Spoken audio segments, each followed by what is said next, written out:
Nolosha dad badan waxay ku riyoodaan inay ganacsi bilaabaan, laakiin way ka baqaan inay bilaabaan.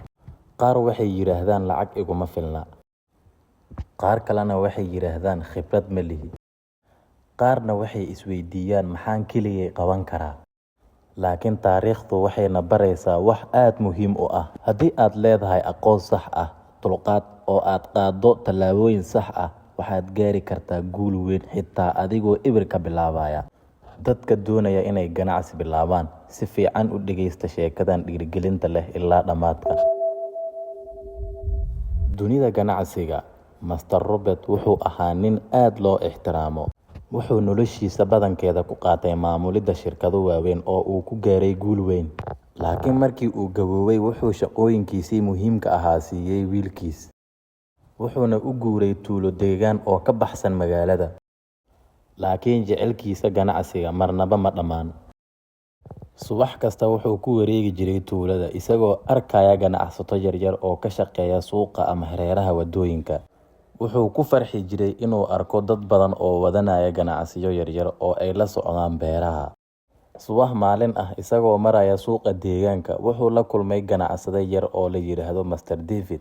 Isagoo dhoola cadeynaya, David wuxuu siiyey cunto yar oo deegaanka lagu sameeyo. Dhadhanka laga sameeyey waxyaabo dabiici ah wuxuu ahaa mid aad u macaan.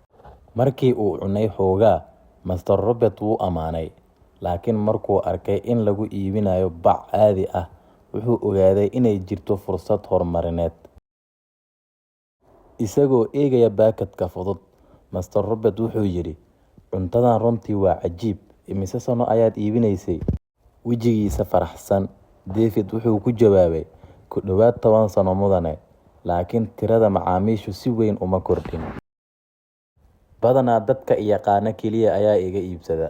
Kadib David wuxuu u sheegay sheekadiisa, sida uu ganacsiga ugu bilaabay lacag yar, sida uu keliya uga iibin jiray suuqa deegaanka, iyo inuusan aqoon sida loo gaaro suuqyo waaweyn. Markuu taas maqlay, Master Robert wuxuu fahmay in badeecadu leedahay fursad weyn, laakiin ganacsatada yaryar ay la kulmaan caqabado badan. Wuxuu isweydiiyey, haddii aan anigu meelo joogo oo eber ka bilaabo anigoon haysan lacag badan ama koox, ma guuleysan karaa? Khibraddiisa awgeed, wuxuu rabay inuu caddeeyo in guul la gaari karo haddii aad leedahay aqoon sax ah. Maalmaha xigay, wuxuu ku wareegay suuqa tuulada si uu u fahmo baahiyaha iyo dhibaatooyinka dadka. Wuxuu arkay in inta badan ganacsiyada yaryar ay ku tiirsan yihiin bur, laakiin badanaa ay ku iibsadaan qiimo sare. Master Robert wuxuu aaminsanaa in badeecad guuleysata ay tahay mid fudud, balse ay xaliso dhibaato. Isaga, badeecadda ugu fiican ma aha keliya tayo wanaagsan ama qiimo jaban, balse sidoo kale qiimo waqti dheer leh iyo aqbalaad dadka. Wuxuu ogaaday in bixinta bur qiimo jaban leh ay noqon karto badeecadda ugu fiican ee tuulada. Wuxuu weydiiyey ganacsatada yaryar haddii ay u baahan yihiin badeecad sidan oo kale ah. Intooda badan waxay yiraahdeen haa. Tani waxay u muujisay fursad aad u weyn. Haddii bur maxalli ah lagu bixiyo qiimo macquul ah oo leh baakad soo jiidasho leh, wuxuu noqon karaa badeecad guuleysata. Inkastoo uu lacag haystay, Master Robert wuxuu si ula kac ah ugu bilaabay lacag yar si uu naftiisa uga tijaabiyo meel hoose. Wuxuu sameeyey tiro yar oo badeecad ah, wuxuu ku iibiyey dukaamada deegaanka iyo baraha bulshada. Bilowgii, wuxuu la kulmay diidmooyin badan, laakiin kama uusan niyad jabin sababtoo ah wuxuu sameeyey tiro yar. Diidmo kasta wax bay baraysay. Sababta dadku u iibsan waayeen, haddii tayadu sax ahayd ama haddii qiimuhu sax ahaa. Wuxuu sidoo kale bartay tartamayaashiisa waxa ay si fiican u sameynayaan iyo meelaha ay ka liitaan. Indhihiisa khibradda leh si degdeg ah ayuu u helay meelaha bannaan ee suuqa.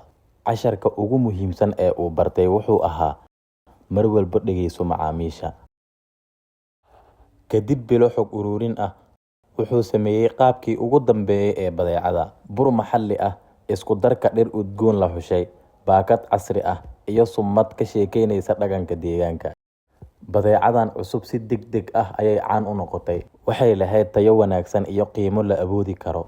Wuxuu xitaa bilaabay nidaam iskaashi fudud si dadka lacag yar haysta ay sidoo kale u iibin karaan badeecadiisa. Natiijadaas darteed, ma aha isaga oo keliya, balse sidoo kale howlgalayaashiisu faa'iido ayay heleen. Ganacsigan cusub wuxuu keenay xal weyn oo loogu talagalay ganacsatada yaryar. wuxuuna caddeeyay in xitaa badeeco fudud ay guuleysan karto haddii lagu horumariyo aqoon sax ah. Sheekada Master Robert waxaan ka baranay in aqoon sax ah iyo shaqo adag qof walba ku guuleysan karo. Haddii loo baahdo, mar kale dhegeyso sheekadan si casharadu maskaxdaada ugu sii jiraan. Dhammaan kuwa doonaya inay bilaabaan ganacsi ama horumariyaan midkooda, nasiib wacan. Haddii aad ka heshay sheekadan, fadlan ha ilaawin inaad like iyo share noo sameyso. Mahadsanid dhegeysigaaga.